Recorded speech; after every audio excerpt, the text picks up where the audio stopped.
जब तक राहुल गांधी भगवान की कृपा से रहेंगे तब तक बीजेपी का बल्ले बल्ले है। बीजेपी का महिमा नानकार के लोगों के समझ में आ जाती है, उस बेचारे के समझ में नहीं आ रही है। जिस पार्टी में वो हैं ये उन्हीं के जच्चे बच्चे हैं। वो कांग्रेस का प्रचारक नहीं है, भारतीय जनता पार्टी का सुपरस्टार प्रचारक है। एक तरफ दिल्ली ब्लास्ट और दूसरी तरफ बिहार चुनाव। देश में अभी दो खबरें मीडिया की सुर्खियों में हैं। बिहार में क्या होने वाला है, इसका सबको बेसब्री से इंतजार है। और दिल्ली ब्लास्ट की सच्चाई क्या है, किसने हमला किया, कैसे दिल्ली तक पहुंचा, समूचा देश ये भी जानना चाहता है। इस बीच जब बीजेपी के पूर्व सांसद बृजभूषण शरण सिंह ने मीडिया से सवाल किया तो बात पूर्व गृह मंत्री शिवराज पाटिल तक पहुंच गई। देखिए, अब कुछ बचे खुचे हैं, थोड़ा शेष बचे हैं और छिप छिप करके घूम रहे हैं। और जैसे जैसे घटनाएं घट रही हैं, घटनाएं यानी कि इन तक खुफिया विभाग पहुंच रहा है, पुलिस पहुंच रही है, तब तक ये कोई न कोई हरकत कर देते हैं। ये घटना नहीं घटनी चाहिए, पूरा देश इसके लिए दुखी है, लेकिन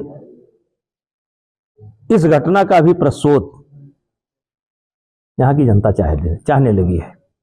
पहले नहीं चाहती थी, लेकिन जब से ये मोदी जी की सरकार आई है तब से ट्रेंड बदला है, सोच बदली है और हमें उम्मीद है कि पूरी घटना खुलेगी और हर एक अपराधी को उसकी सजा मिलेगी। अब गृह मंत्री ने अभी कुछ देर पहले बड़ी बैठक की है, इसको लेकर के जांच एजेंसियां लगी हुई हैं, लेकिन वही कर्नाटक के मंत्री हैं प्रियंक खड़गे, उन्होंने कहा कि सबसे अक्षम गृह मंत्री और उनको अगर कोई दूसरे देश में होते तो उनको इस्तीफा दे देना। शिवराज पाटिल से भी अक्षम है ये। जब 200 लोगों की हत्या 2008 में हुई थी, 300 लोग घायल हुए थे और शाम तक वो दोपहर से लेकर के मीडिया के सामने 3 बार आए थे और तीनों बार हर नए कलर के सूट में आए थे। अमित शाह का बचाव करते करते बृजभूषण शरण सिंह शायद ये भूल गए कि मुंबई हमले के दौरान तब के गृह मंत्री शिवराज पाटिल, जिनका वो जिक्र कर रहे हैं, इसी सूट बदलने की वजह कर इस्तीफा हो गया था। खैर, दिल्ली ब्लास्ट को लेकर भी बृजभूषण शरण सिंह खुद की इतिहास के पन्ने पलटने लगे। सुनिए आगे क्या बता रहे हैं और कैसे सब चीजों के लिए कांग्रेस को ही जिम्मेदार बता रहे हैं।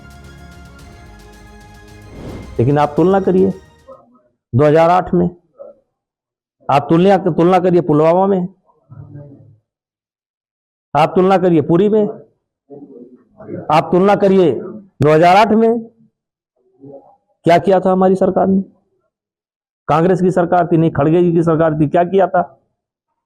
पुलवामा का बदला लिया गया कि नहीं लिया गया? पुरी का बदला लिया गया कि नहीं लिया गया? चिंता ना करें, वैसे तो उन्हीं का ये बीज उन्हीं का बोया हुआ है। जिस पार्टी में वो हैं ये उन्हीं के जच्चे बच्चे हैं, उसी का परिणाम देश भोग रहा है। बात कांग्रेस की निकले और बृजभूषण शरण सिंह की जुबान पर राहुल गांधी का नाम ना आए, ऐसा भला कैसे हो सकता है? SIR पर राहुल गांधी के सवाल और बिहार चुनाव के परिणाम का जब जिक्र आया तो बृजभूषण शरण सिंह तो सीधे सीधे राहुल गांधी को बीजेपी का स्टार प्रचारक बताने लगे। हर बार आप लोग राहुल गांधी बुलवाते हैं। अरे मैंने बता दिया, भारतीय जनता पार्टी का सुपरस्टार प्रचारक है वो कांग्रेस का प्रचारक नहीं है, भारतीय जनता पार्टी का सुपरस्टार प्रचारक है। वोट चोरी हम महिमा नानकार में बैठे हैं, गांव में जाकर के पूछ लीजिए, यहीं आपको सबूत मिल जाएगा। कम से कम 100 लोग होंगे जो यहाँ भी वोटर हैं और दिल्ली में भी वोटर हैं, लुधियाना में भी वोटर हैं, गुजरात में भी वोटर हैं। तो उनका नाम कटना चाहिए कि नहीं कटना चाहिए? कटना चाहिए।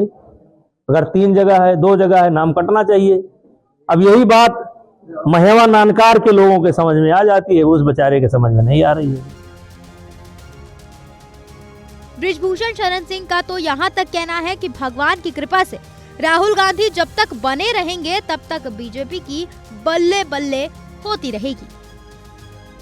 नहीं, बीजेपी जब तक राहुल गांधी भगवान की कृपा से रहेंगे तब तक बीजेपी का बल्ले बल्ले है, बीजेपी एकदम।